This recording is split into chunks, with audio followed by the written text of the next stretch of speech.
හොඳයි මේක Smith Nobel machine එක.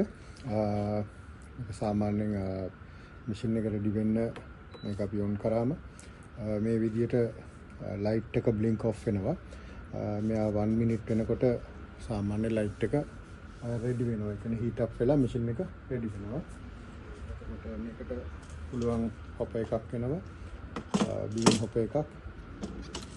මේකේ අපිට පුළුවන් අවශ්‍ය වෙන බීන්ස් ප්‍රමාණය අපි දාලා ග්‍රයින්ඩ් කරගන්න පුළුවන්. වෝටර් ෆිල්ටර් එක අපිට මේම කෙලින් දාන්න පුළුවන්. නැත්නම් අපිට අදිස්සි නම් මේම මේ පැත්තෙන් තියලා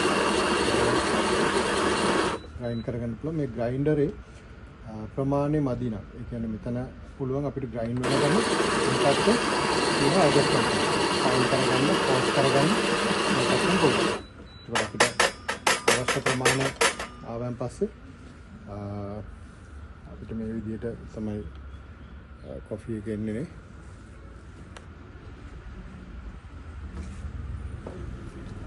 මැෂින් එකට එනවා ටැම්පර් එකක්. ඊට පස්සේ අපි මේ විදිහට ටැම්ප් කරගන්නවා.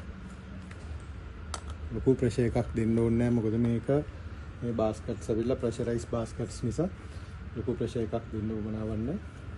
හැම පාරම මැෂින් එක ඔන් කරන්න කලින් just empty shot එකක් එන එකක් plain shot එකක් රිලීස් කරලා බලන්න මැෂින් එක ප්‍රී හීට් කරගන්න.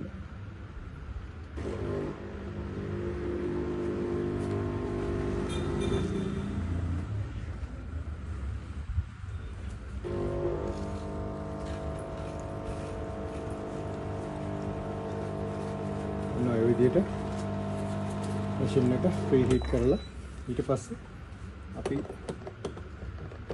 මේක දාන්න හරි කෙලින් ඉඳගෙන දාන්න එහෙම. මම දැම්මන් පස්සේ මැෂින් එක රෙඩි. එකපාර අපිට කොෆීස් දෙකක් හදා ගන්න පුළුවන්. එස්ප්‍රෙසෝ ෂොට්ස් දෙකක් අපිට පුළුවන් එකපාර හදා ගන්න. මම තිබ්බා. මේ බටන්ස් ගැන කියලා දුන්නොත් මේක පවර් බටන් එක, මේක ග්‍රයින්ඩින් බටන් එක, මේක සිංගල් ෂොට් කැලිබ්‍රේට් කරලා තියෙන මිලිලීටර් 30කට. මේක ඩබල් ෂොට් එක මිලිලීටර් 60කට කැලිබ්‍රේට් කරලා තියෙනවා. මෙයා පැත්තේ තියෙන හොට් වෝටර් එක, මේක ස්ටීමර් එක. එතකොට දැන් මම රෙඩි කරා කොෆි එක මේ බීන් එකෙන් කොෆි පවුඩර් ග්‍රයින්ඩ් කරලා අරගෙන වෝටර් ෆිල්ටර් එකෙන් සෙට් කරලා තිබ්බා. කොෆීස් දෙකක් දැන් හදන්න යනවා.